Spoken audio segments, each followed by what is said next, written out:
तो देखिए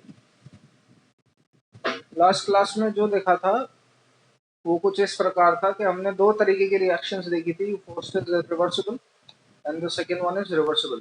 ठीक है, इरिवर्सिबल हमने क्या देखा था कि सिंगल डायरेक्शन में होती है। एक ब्रीफिंग दे रहा हूँ बस और nothing else. Reversible both direction में टेक प्लेस होती है। हमने देखा था एक्सपेरिमेंट के एक कंटेनर में, हमने कंटेनर क्लोज था, N2 लिया, H2 लिया, अमोनिया फॉर्म हुआ। उसके अंदर जब मैंने ड्यूटेरियम डाला तो अगर इरिवर्सिबल रिएक्शन होती है तो रिएक्टेंट आपस में रिएक्ट करते हैं, प्रोडक्ट बनाते हैं, बात खत्म हो जाती है। अगर इरिवर्सिबल रिएक्शन होती है तो रिएक्टेंट आपस में रिएक्ट करते हैं, प्रोडक्ट बनाते हैं और बात खत्म हो जाती है। लेकिन अगर रिवर्सिबल रिएक्शन होती है तो रिएक्शन दोनों साइड चलेगी। मतलब इरिवर्सिबल में जैसे ए रिएक्ट करा, बी रिएक्ट करा, दोनों ने मिलकर प्रोडक्ट पी बनाया, खत्म। अब इस प्रोडक्ट पी के बाद फर्दर कोई रिएक्शन नहीं होती। लेकिन रिवर्सिबल के अंदर होता है उल्टा, P plus Q reversible R plus S. तो जब आपने कंटेनर के अंदर नाइट्रोजन लिया, हाइड्रोजन दिया, उसने कन्फर्म NH3 बनाया होगा। अब अगर रिएक्शन इरिवर्सिबल होती तो NH3 बन जाता और उसके बाद आगे कोई रिएक्शन नहीं होती।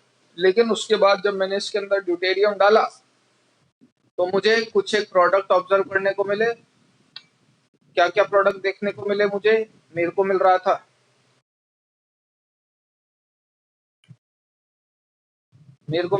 NH3, मेरे को मिल रहा था NH2D, मेरे को मिल रहा था NHD2 और मेरे को मिल रहा था ND3।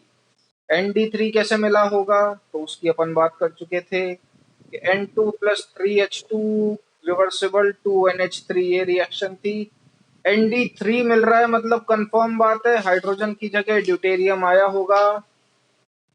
हाइड्रोजन की जगह ड्यूटेरियम कैसे आया होगा? जब रिएक्शन बैकवर्ड गई होगी, इस हाइड्रोजन को रिप्लेस करके ड्यूटेरियम बना होगा, फिर इस नाइट्रोजन ने इस ड्यूटेरियम से रिएक्ट करके ND3 बनाया होगा। ठीक है, इस तरीके से अपने को पता चला कि रिएक्शन फॉर्मेशन ऑफ अमोनिया वाली रिएक्शन दोनों साइड चलती हैं। ये हम देख चुके थे। ठीक, अब पॉइंट्स पे गौर करिएगा क्या बोल रहा हूं और क्या नहीं। सपोज आपके पास एक रिएक्शन है AA plus BB, law of mass action हम देख चुके हैं, CC plus DD। Law of mass action क्या बोलता है? Rate is directly proportional to product of active masses of the reactant. Active masses represented by small A. Reactant कौन से ले रहा हूं मैं? क्योंकि मैं मान रहा हूं रेट फॉरवर्ड वाली, तो रिएक्टेंट फॉरवर्ड के लिए कैपिटल ए और कैपिटल बी होंगे। Active masses of the reactant raised to the power of their stoichiometric coefficient. Proportionality sign हटाओगे तो एक कांस्टेंट जनरेट होता है, इसे आप बोलते हो rate constant forward, and it depends only on temperature. तो ये एक्सप्रेशन जो है वो इस तरीके का बन जाएगा। अब अगर आप रेट बैकवर्ड डिफाइन करते हो तो rate is directly proportional to product of active masses of the reactant. Backward के लिए रिएक्टेंट कौन? CD, तो it is ACC into ADD। Proportionality sign हटाओगे तो एक कांस्टेंट जनरेट होगा। क्या हो गया? तो प्रोपोर्शनलिटी साइन हटाओगे तो एक कांस्टेंट जनरेट होगा, KB rate constant backward, ACC into ADD। यहाँ तक अपन देख चुके थे। यहाँ तक की ब्रीफिंग में कोई दिक्कत हो, किसी भी तरीके का कोई सवाल हो, एक्टिव मास क्या होता है, एक्टिविटी क्या होती है, रिएक्टेंट प्रोडक्ट क्या होते हैं, रेट फॉरवर्ड रेट बैकवर्ड क्या होती है, रेट क्या होता है, कुछ भी पूछ सकते हैं, पूछ लीजिए। एक्टिविटी अपन ने लास्ट क्लास में बोली थी कि अगर गैस के साथ बात करते हो तो एक्टिविटी को मैं प्रेशर से रिप्लेस करूंगा, और अगर एक्वस या कॉन्सेंट्रेशन के टर्म में बात करते हो, यानी कि एक्वस फॉर्म में बात करते हो, तो मैं उसको इस ब्रैकेट से रिप्रेजेंट करूंगा। Bracket stands for concentration. ठीक है ना? एक्टिविटी अगर गैस के लिए डिफाइन करोगे प्रेशर, एक्टिविटी अगर एक्वस के लिए डिफाइन करोगे कॉन्सेंट्रेशन। अब समझिए, शांति से जवाब देना। ये रिएक्शन लिखी थी कल लॉ ऑफ मास एक्शन में, AA plus BB reversible CC plus DD। जब आप फॉरवर्ड जाते हो, यानी कि जब मैं रेट फॉरवर्ड डिफाइन करता हूं, ठीक है ना, तो फॉरवर्ड के लिए रिएक्टेंट हैं ये दोनों, ठीक है, और बैकवर्ड के लिए रिएक्टेंट है ये दोनों।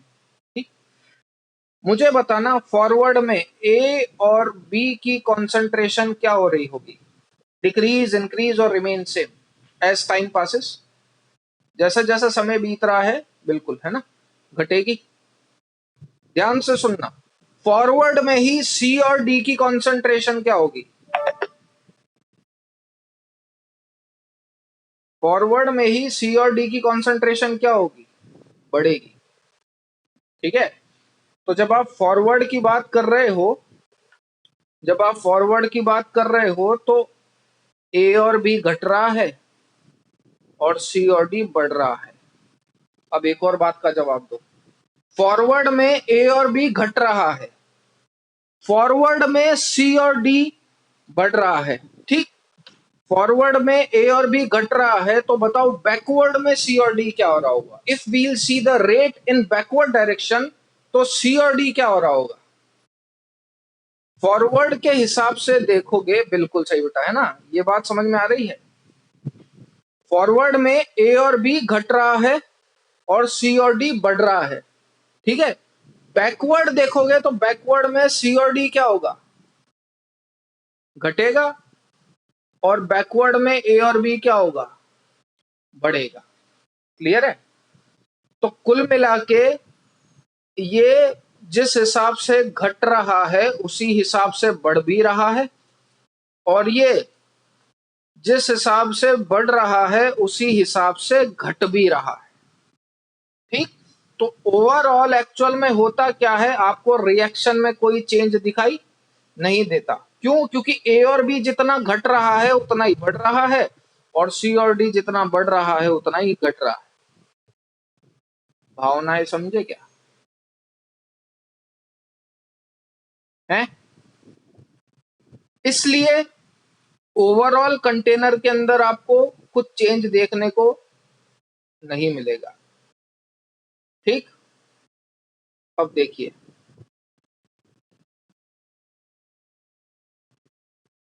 इक्विलिब्रियम दो तरीके के होते हैं।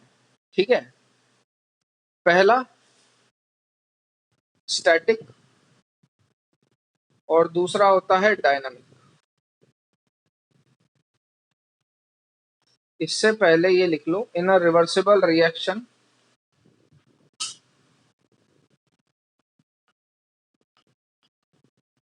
ठीक है, there is no change observe.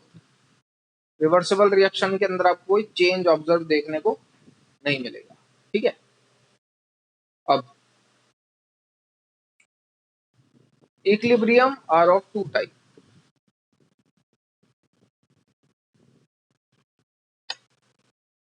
पहला होता है स्टैटिक इक्विलिब्रियम और दूसरा होता है डायनामिक। मैं प्रूव करूंगा आपको एक छोटी सी चीज कि ओवरऑल मेरी रिएक्शन कांस्टेंट है। एक तरीका अपन देख चुके हैं, एक और तरीका सुनिए। स्टैटिक इक्विलिब्रियम का एग्जांपल होता है सीसॉ। सीसॉ देखा होगा सबने, दोनों साइड अगर इक्वल वेट के बंदे रख दोगे तो this type of equilibrium is known as static equilibrium. ठीक है, डायनामिक इक्विलिब्रियम क्या होता है, सुनिएगा। ये आपके पास एक डब्बा है, इसको इस तरीके से इमेजिन करके चलो कि आप क्लास में घुसे, और क्लास में जब आप घुसे तो आपके बैग में टिफिन था, और वो टिफिन था खाली। मैंने किसी बहाने से आपको नीचे भेज दिया कि सर जी 5 मिनट का ब्रेक चाहिए, 2 मिनट नीचे होके आऊं क्या। मैंने बोला भाई बिल्कुल होके आओ। तो गारंटी ले सकते हो क्या कि जब तुम लोग नीचे गए थे तो मैंने इस डब्बे में कुछ नहीं डाला, ऊपर आके जब तुमने देखा तो तुम्हें डब्बा खाली मिला। उस ड्यूरेशन के दौरान क्या तुम गारंटी ले सकते हो कि मैंने उस डिब्बे में कुछ नहीं डाला होगा। तो अपन बोलेंगे नहीं, अपने को क्या पता। यही चीज होती है डायनेमिक।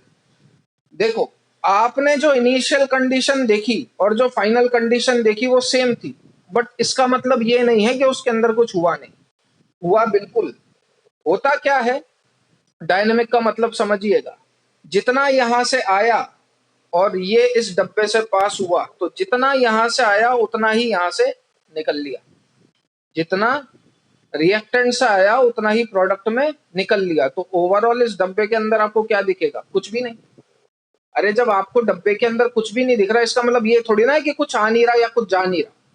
बात तो बस इतनी सी है कि जितना आ रहा है उतना ही जा रहा है, तो मेरे लिए ओवरऑल अंदर वाली चीज रिमेन्स कांस्टेंट। यही होता है डायनेमिक इक्विलिब्रियम।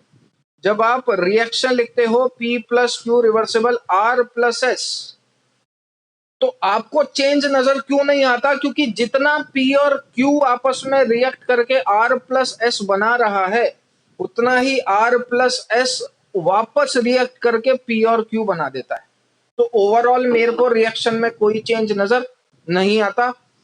तो जब भी अपन रिवर्सिबल की बात करेंगे, उस रिवर्सिबल रिएक्शन में एक्चुअल में कौन सा इक्विलिब्रियम एग्जिस्ट करता है? Dynamic equilibrium. ये वापस चीज रिपीट करनी है तो बोलो, वरना लिख सकते हैं। नीचे एक छोटी सी लाइन जरूर ऐड कर लीजिएगा, in reversible reaction dynamic equilibrium takes place. ठीक है बेटा, देख पहले ये लिख ले, फिर बताता हूं मैं। नीचे बस एक लाइन ऐड कर लीजिएगा, in reversible reaction dynamic equilibrium takes place.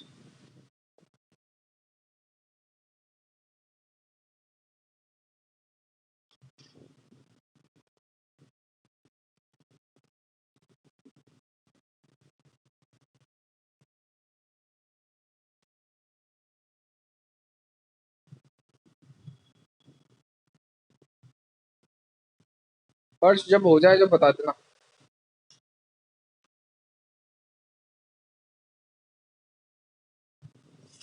चलो,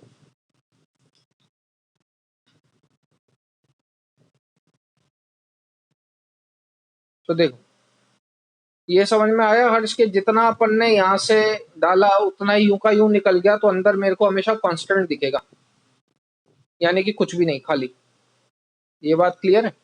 अगर मैं जितना यहाँ से इनपुट दे रहा हूं उतना ही मुझे अगर आउटपुट मिल गया, तो ओवरऑल इस रिएक्शन के अंदर, मतलब ये डब्बे के अंदर कुछ नहीं मिला, ये एम्प्टी है। तो जो पहले था वही कंडीशन आपको बाद में मिल रही है, लेकिन इसका मतलब क्या कुछ अपन इनपुट नहीं दे रहे? क्या इनपुट तो मैं बिल्कुल दे रहा हूँ, लेकिन जितना मैं इनपुट दे रहा हूँ उतना ही अगर मुझे आउटपुट मिल रहा है, तो अंदर वाली चीज तो कांस्टेंट रह गई, कोई चेंज थोड़ी ना ऑब्जर्व कर पाऊंगा। लेकिन इसका मतलब ये थोड़ी ना कि कुछ हो नहीं रहा, वो तो बहुत कुछ है। सेम होता है रिवर्सिबल के अंदर। P प्लस क्यू रिएक्ट करते हैं और R प्लस एस देते हैं। जितना R प्लस एस बन सकता है बनता है, उसके बाद R प्लस एस बनना बंद हो जाता है। होता क्या है, इक्विलिब्रियम पॉइंट की बात चल रही है कि इक्विलिब्रियम पॉइंट पे होता क्या है। P प्लस क्यू आपस में जितना रिएक्ट करके R प्लस एस बना रहे होते हैं, R प्लस एस उतना ही वापस रिएक्ट करके बाद में P और Q बना देता है। इसलिए कंटेनर के अंदर आपको कोई चेंज नजर नहीं आता। इसको इस तरीके से समझ ले, जैसे P plus Q reversible R plus S है, छोड़। At time T equal to 0 सिर्फ रिएक्टेंट होंगे और प्रोडक्ट बनना चालू होगा as time passes. R plus S बना जैसे जैसे टाइम पास हुआ, लेकिन at time T equal to equilibrium पे जितना R प्लस एस बनना है वो बन लेगा। उसके बाद उससे ज्यादा आप R प्लस एस का फॉर्मेशन नहीं करवा सकते। क्यों? क्योंकि उसके बाद क्या हो रहा होगा, ये R plus S further react करके P प्लस क्यू बना देते हैं और P plus Q R plus S, ये साइकिल कंटिन्यूस चलती रहती है। तो ओवरऑल मेरे को कोई चेंज अंदर नजर नहीं आता। ठीक बात?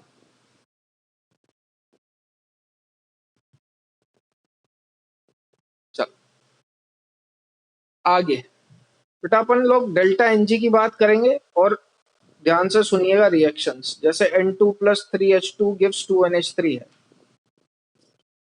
How do I suppose to find delta NG of any reaction? तो डेल्टा एनजी होता है, थर्मोडायनेमिक्स में बता चुके हैं अपन, sum of the total sum of the total numbers on the product side in gaseous phase minus, same लिख लीजिएगा, sum of the total number on the reactant side in gaseous phase.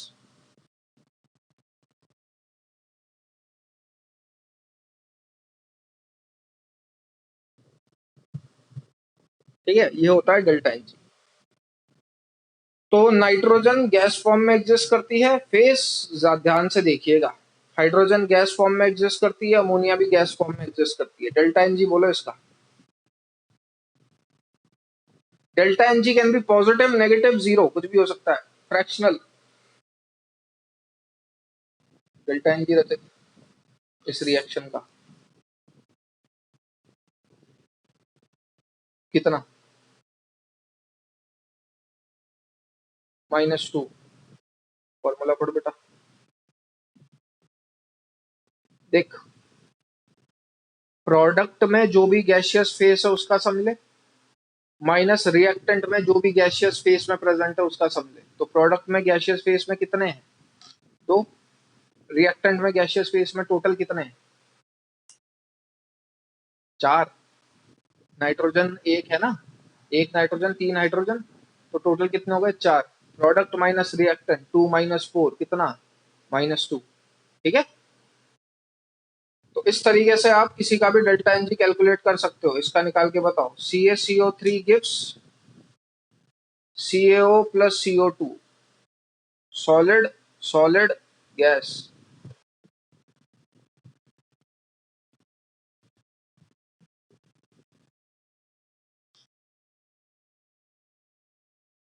समझ में आती है?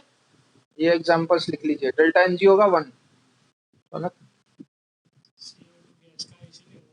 बस सॉलिड का। तो solid की एक्टिविटी अपन कितने लिखते थे बेटा, सॉलिड की एक्टिविटी अपन ने लास्ट क्लास में बोला था कि सॉलिड की एक्टिविटी आप हमेशा कितनी पुट करोगे, 1, कंसिडर ही नहीं करना उसे। क्यों सर, जूम का प्रॉब्लम था, इसलिए ज्वाइन हुआ, क्या कर रहा है बेटा। रिकॉर्डिंग देख, अब तो माहौल बन गया है, बहुत लेट हो गया।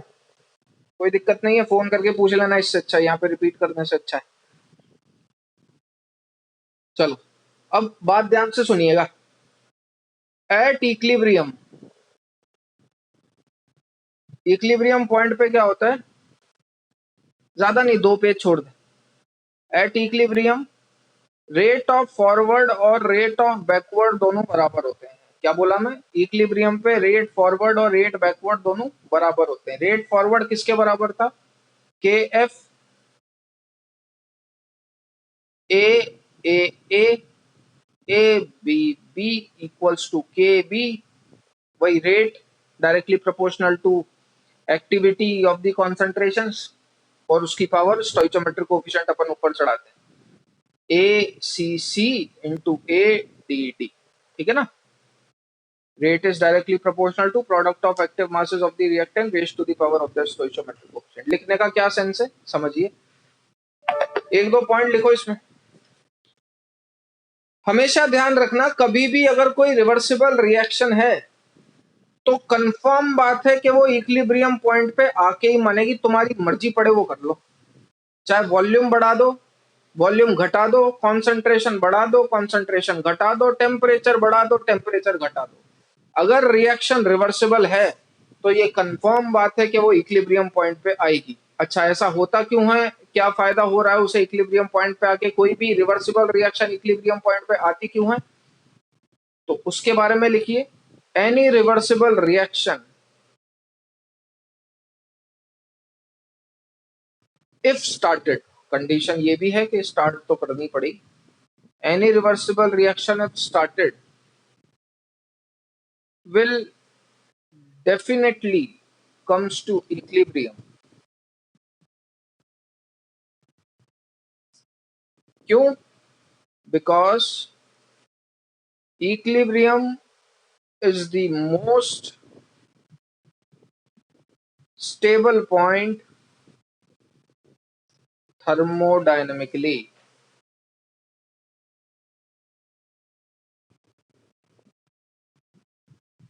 ठीक है, कोई भी रिवर्सिबल रिएक्शन अगर स्टार्ट हुई है तो ये बात कंफर्म है कि वो इक्विलिब्रियम पे आएगी ही आएगी। क्यों आएगी, because it is the most stable point thermodynamic. और क्या ध्यान रखना है, at equilibrium neither reactant and nor product will be zero।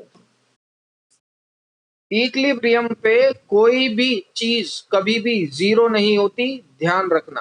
क्या बोला मैं? इक्विलिब्रियम पे कभी भी कोई भी चीज जीरो नहीं होती। कहने का मतलब मेरा ये है, सपोज आपने कंटेनर में ए प्लस बी लिया, ऊपर वाली रिएक्शन याद करिए जो थोड़ी देर पहले लिखी थी, ए प्लस बी बी रिवर्सिबल सी सी प्लस डी डी। अगर कोई रिवर्सिबल रिएक्शन है तो कोई भी चीज कभी जीरो नहीं होगी, और ये बात कंफर्म है कि वो इक्विलिब्रियम पे आएगी। मतलब सपोज आपने कंटेनर के अंदर ए प्लस बी लिया, तो वो ए प्लस बी आपस में रिएक्ट करके सी और डी बनाएगा और इक्विलिब्रियम पे आएगा। अगर आप कंटेनर में सिर्फ सी और डी ले रहे हो तो वो सी और डी आपस में रिएक्ट करके ए और बी बनाएंगे और इक्विलिब्रियम पे आएंगे। अगर आप ए बी सी डी चारों कंटेनर में ले रहे हो तो कुछ घटेगा, कुछ बढ़ेगा, और फाइनली वो इक्विलिब्रियम पे आएगा। मगर ये बात कंफर्म है कि अगर रिएक्शन रिवर्सिबल है तो कुछ भी हो जाए वो इक्विलिब्रियम पे आएगी जरूर। अगर ए बी लिया तो सी डी बना के इक्विलिब्रियम पे आएगा, सी डी लिया तो ए बी बना के इक्विलिब्रियम पे आएगा, ए बी सी डी चारों ले लिए तो कुछ घटेगा, कुछ बढ़ेगा और इक्विलिब्रियम पे आएगा। ठीक है, यहां तक लिख लीजिए, जब हो जाए जब बता देना।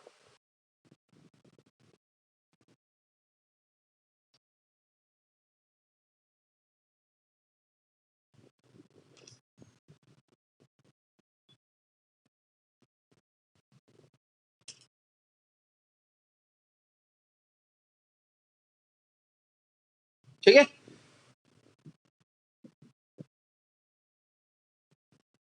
हो गया सबका?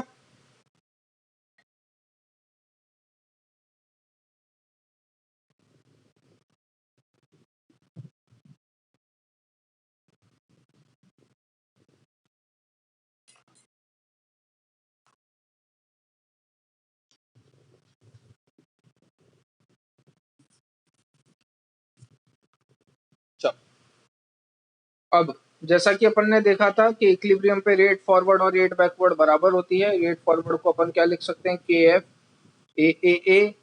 ए B B equal to K B A C C A D D. तो अब ध्यान रखिए, जैसा कि अपन ने बात करी कि ए बी लोगे तो वो सी डी बना के इक्विलिब्रियम पे आएगा, सी डी लोगे ए बी बना के इक्विलिब्रियम पे आएगा, ए बी सी डी चारों लोगे तो कुछ घट के या कुछ बढ़ के इक्विलिब्रियम पे आएगा।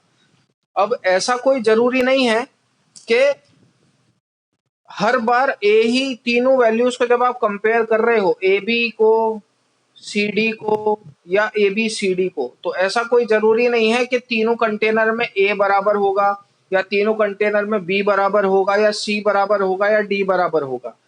सारी सबकी वैल्यूज अलग अलग हो सकती है। ठीक है, जरूरी नहीं है कि यहाँ पे मैं ए सब में कॉमन लूंगा या बी सब में एक जैसा लूंगा या सी सब में एक जैसा लूंगा या डी सब में एक जैसा लूंगा। चारों वैल्यूज आप अलग अलग ले सकते हो, लेकिन ध्यान रखिएगा इन तीनों में कोई ना कोई एक ऐसा पॉइंट या एक ऐसी वैल्यू जरूर होगी, इन तीनों में कोई ऐसा एक पॉइंट या कोई एक ऐसी वैल्यू जरूर होगी जो तीनों के अंदर बराबर पाई जाएगी, and that value is known as what? Equilibrium constant. There is one value among all the three containers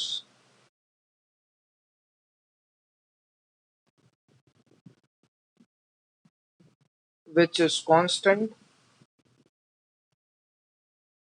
and that value is known as equilibrium constant. ठीक है ना? इन तीनों में कोई एक ऐसा पॉइंट या कोई एक ऐसी वैल्यू जरूर होगी जो तीनों के अंदर बराबर होगी, और उस पॉइंट या उस वैल्यू को आप क्या बोलते हो? Equilibrium constant. ठीक है ना? What is equilibrium constant? तो भावना समझिए, जैसा कि आप यहाँ पे देख सकते हैं कि रेट फॉरवर्ड और रेट बैकवर्ड बराबर हो रही है, और उसको मैंने फर्दर बराबर लिख दिया इसके। क्या मैं इसको ऐसे लिख सकता हूँ क्या? That K F upon K B equal to A C C A D D upon A A B B. और ये के एफ अपॉन के बी की जो वैल्यू होती है ये बराबर होती है के इक्विलिब्रियम के, मतलब यही आपकी वो वैल्यू है जो तीनों कंटेनर में बराबर पाई जाएगी। इसे कई जगह के ई क्यू की जगह के टी एच भी लिखा जाता है। क्यों? Because this value is known as thermodynamic constant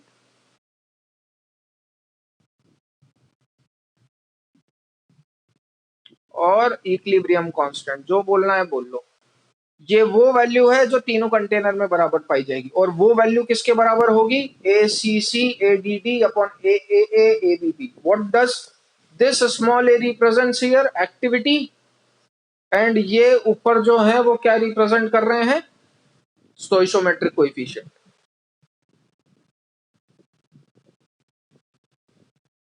लिख लीजिए।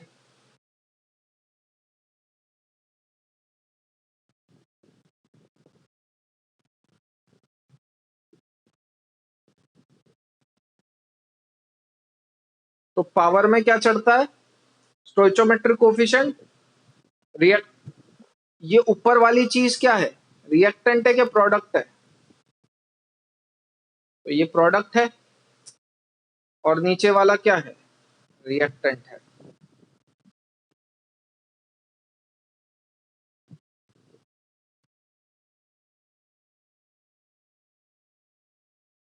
तो K equilibrium is equals to nothing but product upon reactant.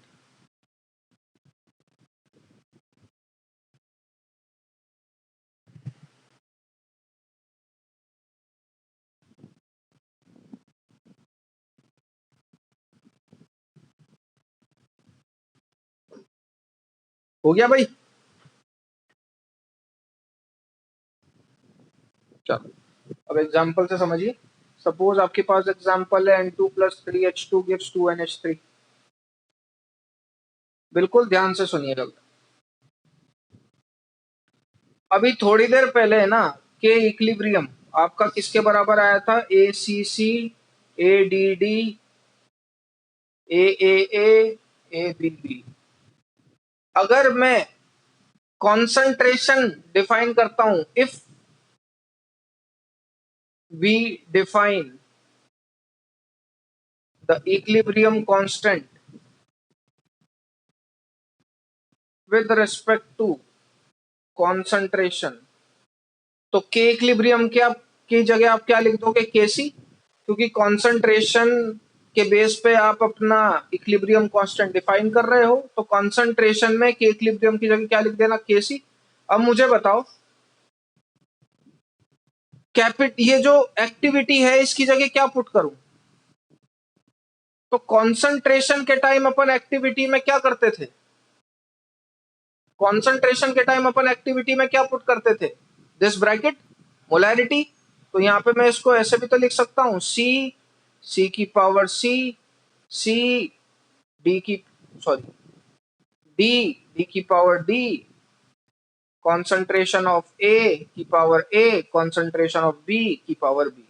ये हटा देना, सॉरी ये हटा देना। ठीक है? क्योंकि आप यहाँ पे अगर अगर मेरी रिएक्शन कॉन्सेंट्रेशन या एक्वस फेस में है तो आप उसके रिस्पेक्ट में क्या डिफाइन करोगे? कॉन्सेंट्रेशन। तो एक्टिविटी की जगह आप क्या रिप्लेस कर दोगे उसमें? कॉन्सेंट्रेशन। ठीक है? और if we define the equilibrium constant with respect to gas, तो activity will be replace by partial pressure. अगर आपकी रिएक्शन एक्वस फेस में है तो आप कॉन्सेंट्रेशन डिफाइन करोगे, और अगर आपकी रिएक्शन गैस फेस में है तो आप पार्शियल प्रेशर डिफाइन करोगे। तो जैसे के इक्विलिब्रियम की जगह कॉन्सेंट्रेशन में आप केसी लिखते थे, ऐसे ही गैस के लिए आप केसी की जगह क्या लिखोगे? केपी। ठीक है? What is KC? Rate constant at constant concentration. What is KP? Rate constant at constant pressure. अब क्या करना है? एक्टिविटी की जगह आपको बस पी पुट करना है, तो पी सी की पावर सी पी डी की power D upon P A की पावर ए। लिख लेना, वो थोड़ा सा स्पेस कम है मेरे पास। पी बी की पावर बी। ठीक है?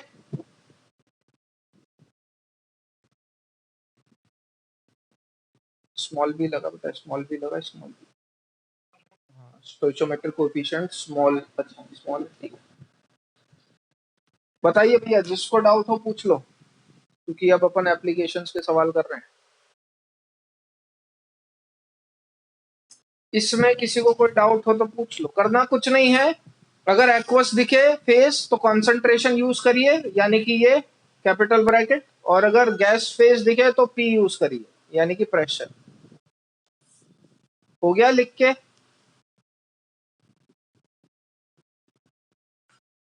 तो एग्जाम्पल से समझते हैं।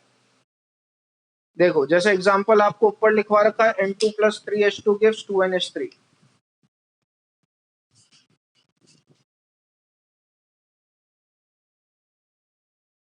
तो बेटा क्या दिख रहा है? गैस दिख रहा है। गैस दिख रहा है तो के इक्विलिब्रियम की जगह क्या लिखेंगे? केपी। क्योंकि गैस के लिए क्या डिफाइन करते हो? Partial pressure. अब क्या लिखा करते थे? Product upon reactant. तो प्रोडक्ट में क्या दिख रहा है? अमोनिया, तो पार्शियल प्रेशर, ठीक है ठीक है ठीक है। तो पार्शियल प्रेशर ऑफ NH3 का ऊपर क्या आता था पावर में? Stoichiometric coefficient square upon partial pressure of N2 into partial pressure of H2 की पावर 3। इस तरीके से आप केपी का एक्सप्रेशन डिफाइन करोगे। बात समझ में आई? N2+3H2 gives 2NH3। अपन ने देखा गैस फेज में तो इक्विलिब्रियम कांस्टेंट किससे रिप्लेस हो जाएगा? केपी से। और बाकी तो लिखना अपन जानते हैं। एक्टिविटी रिप्लेस हो जाती है पार्शियल प्रेशर से, NH3 का square N2 into partial pressure of H2 का क्यूब। बात समझ में आई? चलो इसकी बात करो। CaCO3 gives CaO plus CO2, solid solid gas. पहले बताइए इक्विलिब्रियम कांस्टेंट की जगह क्या लिखेंगे? केपी के केसी? केमिकल इक्विलिब्रियम में दो इक्विलिब्रियम कांस्टेंट है? क्यों? कंसंट्रेशन में। कौन बोला? तेरे को क्या दिख रहा है? कंसंट्रेशन बोले तो एक्वस सॉल्यूशन। कौन दिख रहा है तेरे को सॉल्यूशन? सीएओ क्या है फेस में? CaCO3, CO2। अब गैस दिख गई तो क्या डिफाइन करेगा? तो केपी बराबर, बोल बोल बेटा, एक बार चेक जरूर कर लेना कि रिएक्शन बैलेंस्ड होनी चाहिए। मैं फुद्दू बना दूंगा बीच में, एक ऐसी रिएक्शन दे दूंगा जो बैलेंस नहीं होगी। ये वाली बैलेंस्ड है, हालांकि भरोसा रख लो। बताओ बताओ, केपी बराबर it is nothing but partial pressure of CO2, और कुछ नहीं आएगा। क्यों? क्योंकि सॉलिड की एक्टिविटी कितनी पुट करते हो भैया? 1/1। कोई मतलब नहीं है सॉलिड का। तो पार्शियल प्रेशर किसके बराबर हो गया? सॉरी, केपी किसके बराबर हो गया? पार्शियल प्रेशर ऑफ CO2 के। बात समझ में आई?